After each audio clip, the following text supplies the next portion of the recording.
Sejam muitíssimo bem-vindos ao Ciência e Bíblia. Se você é novo por aqui, convidamos a se inscrever em nosso canal. E se você já faz parte da nossa comunidade, muito obrigado por apoiar nosso trabalho. Seu apoio é fundamental. Deixe seu like. Isso ajuda imensamente o algoritmo a levar este conteúdo para mais pessoas. E claro, ative o sininho para não perder nenhum dos nossos lançamentos. Em nosso estudo de hoje, vamos tratar da análise de mais uma narrativa bastante conhecida no meio motivacional. Uma reflexão que traz lições grandiosas para nossas vidas. É a história de uma família que sobrevivia. Apenas sobrevivia graças a uma única vaquinha. O leite era sua moeda, sua garantia de vida, seu mundo todo estava ali. Certo dia, um mestre sábio, em um ato que parece de uma crueldade absurda, ordena ao seu discípulo que a vaquinha seja empurrada de um penhasco. Uma aparente tragédia. Mas anos depois, a revelação. Sem a vaquinha, a família foi forçada a inovar, a trabalhar a terra, a aprender ofícios. E então aquela família conseguiu transformar aquela simples propriedade em um grande empreendimento agropecuário de grandes proporções. A miséria deu lugar à prosperidade. A pergunta que este vídeo se propõe a esclarecer é: por que essa história nos toca tão profundamente? Porque em algum nível, todos nós nos reconhecemos nela. Hoje não vamos apenas contar a parábola, vamos detalhar e explorar ao máximo essa história, através de duas lentes poderosas: a psicologia cognitiva e comportamental, e a sabedoria teológica bíblica. Iremos apresentar a reflexão que nessa parábola, a vaquinha não representa um mero animal, mas sim uma estrutura mental, e a ordem para jogá-la pelo penhasco não foi um capricho de um velho mestre sábio, mas um eco do chamado primordial de um Deus que nos criou para muito mais do que sobreviver. Prepare-se para uma jornada de autodiagnóstico e desafio radical. Antes de empurrar, precisamos identificar o que é concretamente uma vaquinha na sua vida. A psicologia nos dá várias ferramentas para nomear esse fenômeno. A vaquinha é a encarnação da zona de conforto. A psicologia define isso como um estado psicológico onde a pessoa experimenta baixa ansiedade e estresse, usando um conjunto de comportamentos que entregam um nível constante de desempenho, geralmente medíocre. O viés do status quo, um conceito da economia comportamental, nos diz que as pessoas preferem que as coisas permaneçam iguais, mesmo quando uma mudança seria objetivamente melhor. A família preferia o leite garantido do que a incerteza de um futuro melhor. A vaquinha não era só um animal, era um sistema de crenças.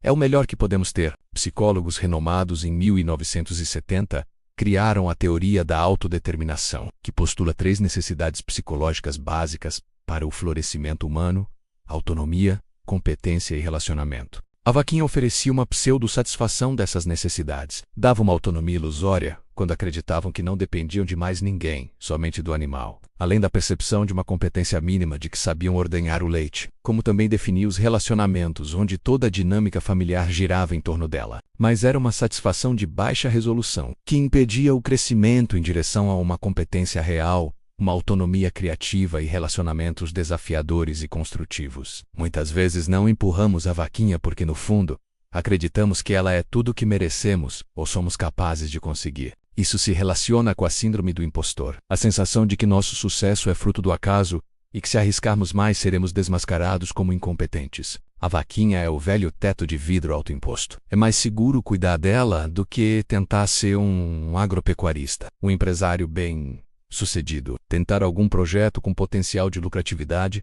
e fracassar. A Bíblia chama essa estrutura mental de coração endurecido ou de mente conforme a este século. Em Provérbios 26:13, o preguiçoso diz: há um leão no caminho. A vaquinha nos dá uma desculpa perfeita para não enfrentar o caminho. Em Mateus 25, o servo da parábola dos talentos justifica enterrar seu talento com medo. E atemorizado fui esconder teu talento na terra. Seu medo era sua vaquinha. Ele preferiu a segurança da estagnação ao risco fiel da multiplicação. Na parábola, a ação só acontece porque uma voz externa, o mestre, dá uma ordem aparentemente irracional. Esse é um ponto crucial. Raramente nós mesmos, por insight espontâneo, empurramos nossas vaquinhas. Precisamos de um agente catalisador externo. Na área da psicologia, isso pode ser um terapeuta, um coach ou até um amigo que confronta. Na narrativa bíblica, isso é invariável e radicalmente uma atitude do próprio Deus. A ordem do mestre cria um conflito cognitivo agudo no discípulo. Na crença desse jovem, que se baseia na impressão que a vaca é vital para aquela família. Colide com a autoridade do mestre que ordena, empurra. Alguns especialistas da psicologia chamariam isso de dissonância cognitiva, um estado de tensão mental que exige uma resolução efetiva. O discípulo pode resolver esse problema rejeitando o mestre, ou obedecendo e alterando sua crença sobre a vaca. A obediência, aqui, é um salto de fé que quebra um paradigma. Essa dissonância criativa é o motor da mudança espiritual. A Bíblia é um catálogo de chamados que exigem o abandono de vaquinhas, de zonas de conforto, como a ordem de Deus para Abraão, em Gênesis 12, saia da sua terra, da tua parentela. A vaquinha de Abraão era toda uma identidade tribal e geográfica. A cidade de Ur era sua vaca próspera. E então Deus ordena empurrar essa zona de conforto pelo penhasco. A ordem de Deus para Moisés, em Êxodo 3:10, foi: vem agora, e eu te enviarei. A vaquinha de Moisés era sua vida anônima e pacífica como pastor no deserto de Midian, após sua fuga do Egito. Deus então ataca sua zona de conforto pós-traumática. Deus também determina a morte das vaquinhas de Pedro e André. Em Mateus 4:19, sigam-me, e eu vos farei pescadores de homens. A zona de conforto deles eram os negócios da família com a pesca, uma identidade profissional segura. Jesus então os chamou para uma pesca radicalmente nova e incerta. Por que o discípulo obedece? Porque ele confia na sabedoria e no caráter do mestre, mesmo não entendendo a lógica. Isso espelha a confiança e a fé em Deus. A obediência bíblica não é cega. É fundamentada no caráter revelado de Deus como bom, sábio e soberano. Quando Deus ordena empurrar uma vaquinha, é porque ele já vê a fazenda próspera do outro lado do precipício e sabe que a vaca é o obstáculo para esta realização. A psicologia do desenvolvimento adulto diria que estamos sendo convidados a evoluir de uma mente socializada, que se define pelas expectativas e sistemas ao redor, como a vaca, para então tornar uma mente autorreguladora, que pode criar seus próprios valores e visão, guiada por Deus. O momento do empurrão e da queda é crítico. Representa uma perda real, traumática e intencional.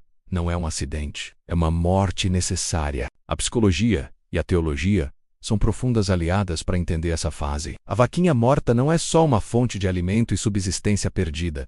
É uma fonte de significado. Sem ela, a família entra em um processo de luto. De acordo com uma das mais importantes teorias da psiquiatria, existem 5 estágios do processo de luto: negação, raiva, barganha, depressão e aceitação. A família certamente passou por isso. Primeiro, a negação, quando eles acreditam que a vaca vai voltar.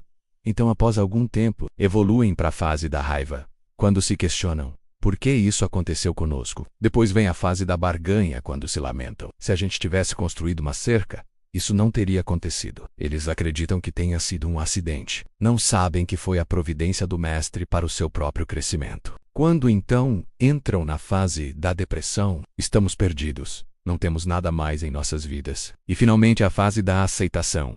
Precisamos fazer algo urgente. Precisamos dar a volta por cima. O luto é o processo pelo qual desinvestimos energia emocional de um objeto perdido, para então decidir reinvestir essa energia em novas possibilidades. Sem passar por esse vale, não haverá transformação genuína. Na teoria do apego, períodos de crise e perda forçam um sistema, seja a mente individual ou a família. Eles passam por uma desorganização. Os velhos padrões não funcionam mais. Esse caos, embora angustiante, é criativo. É o espaço onde novas soluções, antes impensáveis, podem emergir. É o barro no torno do oleiro. A família, desorganizada, foi forçada a se reorganizar em um nível superior de complexidade e resiliência. Este é o cerne do Evangelho aplicado à nossa psicologia. Jesus disse: se o grão de trigo caindo na terra não morrer, fica ele só. Mas se morrer, produz muito fruto. João 12:24. Muitas vezes é necessário haver uma perda para que possamos nos libertar da nossa zona de conforto. A queda da vaquinha é uma pequena morte, um microcosmo representando a cruz de Cristo. A mensagem cristã não é de autoajuda positiva, mas de transformação através da morte. Em Romanos 6, Paulo fala que fomos batizados na morte de Cristo, para vivermos nova vida. Empurrar a vaquinha é um ato de fé de que a morte do velho eu, da velha segurança, é o portal obrigatório para a ressurreição de um novo eu, mais capacitado e alinhado com o propósito divino. A depressão pós-perda não é falta de fé, mas sim o solo escuro onde a nova semente germina. O final da parábola não é sobre a recuperação da vaquinha, é sobre a descoberta de que dentro daquela família havia um potencial adormecido que a dependência da vaquinha estava sufocando. A psicologia chama isso de crescimento pós-traumático. Após uma crise severa, muitas pessoas relatam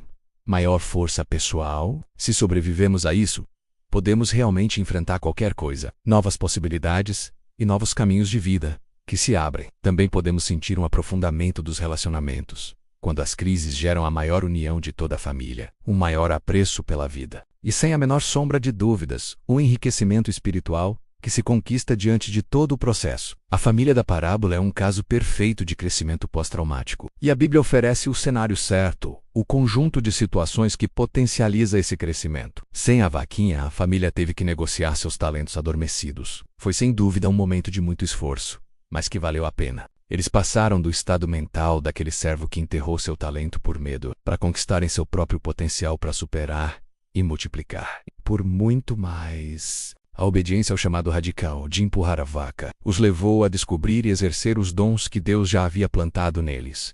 Eles não receberam novas habilidades do céu. Eles foram forçados a usar as que já tinham, mas estavam adormecidas. O período de luto e luta para reconstruir foi o campo de treinamento de seu caráter. A perseverança, a capacidade de permanecer sob pressão, foi forjada em suas vidas. Como resultado, desenvolveram um caráter aprovado. A qualidade de quem foi testado e saiu mais forte. A vaquinha dava o leite que precisavam para sobreviver, mas não construía o caráter necessário para seu crescimento. No final de todo o processo, eles não precisavam mais trabalhar para aquela vaquinha. Passaram a trabalhar como para o Senhor. Sua motivação foi internalizada e elevada. Um novo sentido para a vida deles. Uma família totalmente centrada em um propósito de muito maior valor. A psicologia da autodeterminação diria que eles finalmente alcançaram níveis mais altos de autonomia, competência e relacionamento. De autonomia, porque passaram a ter a liberdade de tomar suas próprias decisões. De competência, porque conquistaram uma gama de novas habilidades e capacidade produtiva. E relacionamento, pois de agora em diante seu trabalho em família teria um propósito definitivo